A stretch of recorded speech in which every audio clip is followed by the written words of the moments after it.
In this Exposim review, I'm going to show you everything you need to know about the software Exposim. If you have any questions, please be sure to leave them in the comments below, and I'll also be sure to leave a discounted link down there so you can always get your money's worth for Exposim. Exposim is a software where you can host dynamic virtual events with real-time interactive features and engagement analytics. So this is what you should see once you're first signed up to your account or even logging in again. So this is pretty much the dashboard. There's not really a dashboard, but this is the area you should first land on once you have signed in. So I'm going to quickly go through each feature, and then throughout the review I'm going to dive deeper into each feature. So straight off the bat, up here in the top left hand corner we have the Exposim text, which is actually clickable, and if you click on that it should take you to the main page. On this left hand side we have all of our sections, from setup guide to agents. These are the features we're going to be looking through throughout the review.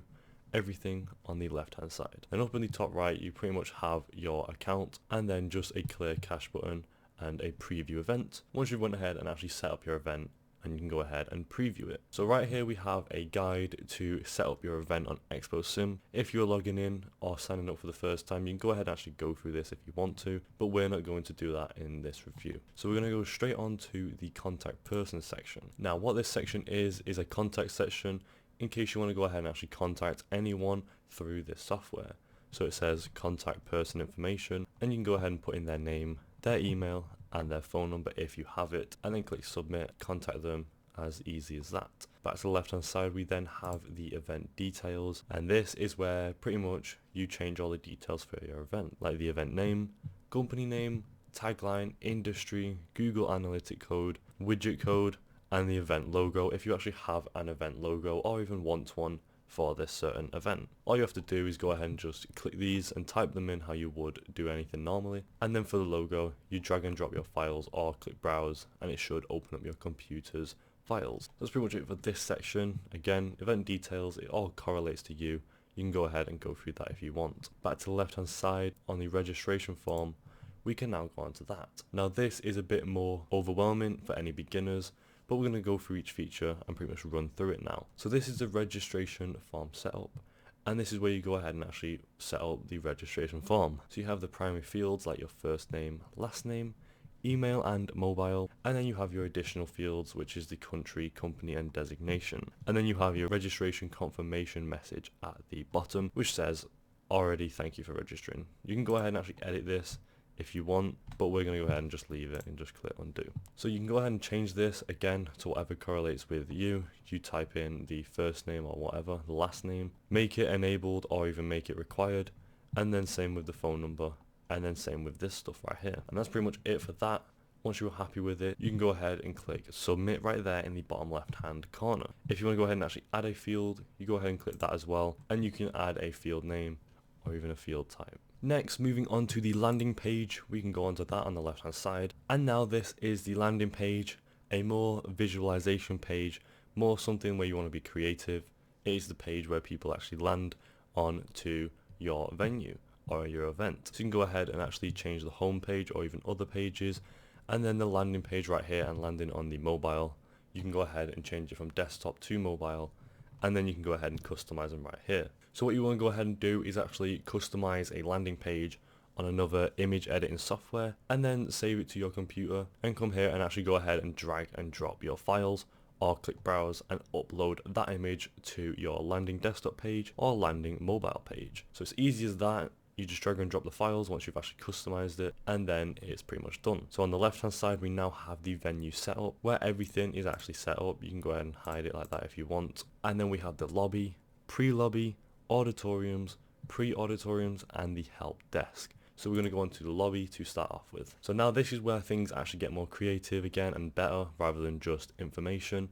You can go ahead and actually choose your lobby layout. We have a default layout, layout 1, layout 3, layout 4 and layout 5. You can see little previews there as you hover over them, and then you can go ahead and actually select which one looks best to you. Personally, I kind of like layout 5, so I'm going to go ahead and actually select that. For lobby TV video, choose a provider / site. So you can go ahead and actually choose your provider of how the video is actually going to play. So we're going to go ahead and just click YouTube, but you can also have Vimeo. And then next you go ahead and actually add your video link. So once you've clicked YouTube, you then go ahead and grab your YouTube video link for this software. Once you've inputted it, I don't actually have a link, but once you've copy and pasted it and inputted it, you go ahead and click save there. Next, we move on to the brandings, and this is where you go ahead and actually brand your event. Again, like adding logos and other stuff like that. So you'd customize it outside of the software, and then come here and drag and drop your files right there. So you have your left, right, left to, right to, bottom left, bottom right, top left, top right, and then top center. You can also have background images right here, like an image or night image, and then that's pretty much it for the lobby customization. It's all pretty much done outside the software.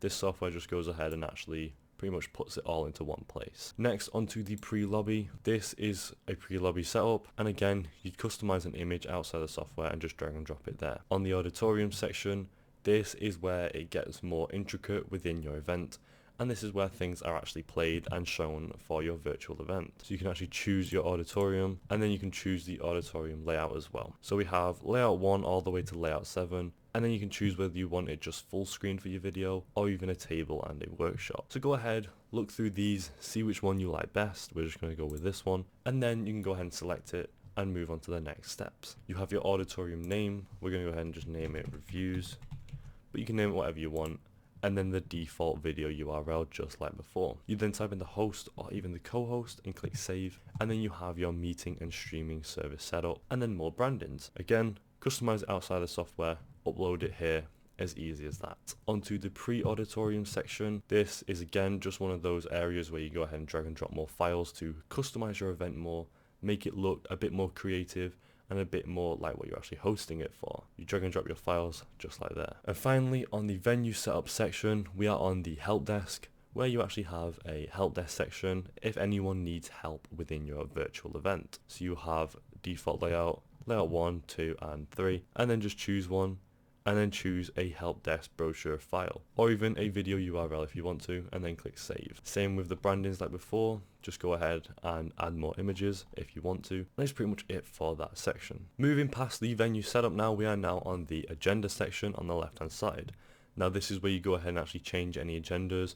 It says the available agendas right there, and you can go ahead and create one if you want to go ahead and actually create an agenda. So right here it takes you to this page once you've clicked it, where you can change the title, select the auditorium, video URL and the chat URL. Change any details right there, start date and time, end date and time, and then add speakers if you want to. Easy as that. You run through this, add your own information, again with all the sections that are here, and then click submit. Next, onto the speakers section, you go ahead and go onto this just like the agenda section, pretty much the same layout, and you go ahead and click create speaker. Once you click that, it opens up a page like this, again like the agenda section, same layout, but you go ahead and actually type in the name of the speaker, email, company, designation, and the profile link. You add an image in case you want the speaker, whoever's talking through your event, to actually have an image, and then the bio of that speaker. Once you've customized that for whoever's doing it, you go ahead and click submit. Onto the manage registration section now. Once you're on that, this is where you go ahead and actually manage your registrations. So anyone who's actually registered for your event, you go ahead and their analytics would come through here, like the email addresses and the country, company and designation and stuff like that. So right here is where you'd view the registered visitors, and then if you want to, you can actually upload visitor data. Next, onto the setup booth section. This is where you go ahead and actually create some booths for your virtual event if you want to go ahead and do that as well. So you go ahead and click create booth up in the top right hand corner, and then select the type. Right here you have loads of different types of booths, booth name and the character. You can either have it as a boy or a girl. You go ahead and submit that once you have customized it to your liking, and again it should be added to your virtual event. Same with the setup halls on the left hand side. You go ahead and set up your hall by just clicking create hall, and you go ahead and change the hall name, hall type, and then that's pretty much it. On the agent section, this is where you actually manage your agents for your virtual event. You go ahead and click create agent, and it's just like the speakers and agenda section. You name them, send in their email, password, and pretty much go ahead and confirm your agent and click submit. Finally, on the organizer section, this is where the organizer details are held. So it would be you, since you are the organizer of this event, but if you actually have a co-organizer, they would actually be here as well. And that's pretty much it for this software. We just have the configuration section at the bottom, but this is just any general details that actually correlate to you and you should go through that on your own. And there we go, that is it for the Exposim software review. Overall, there's a couple of features that I liked, and those features is how straightforward it is to actually go ahead and create a virtual event. You just run through all the sections on the left hand side, and it pretty much just helps you as it goes along, so it's really easy for beginners to go ahead and create an event. Would I recommend this to anyone? Yes, I would. Anyone who's running a business or just looking to create an event or a virtual event in general, this is probably the best software out there for that. Would I use it myself? Again, yes, I would. If I needed a virtual event, this is probably the best software that I would use, since it actually makes it easy to create one. Overall, I think it's a great software. Thank you for watching, and I'll see you next time.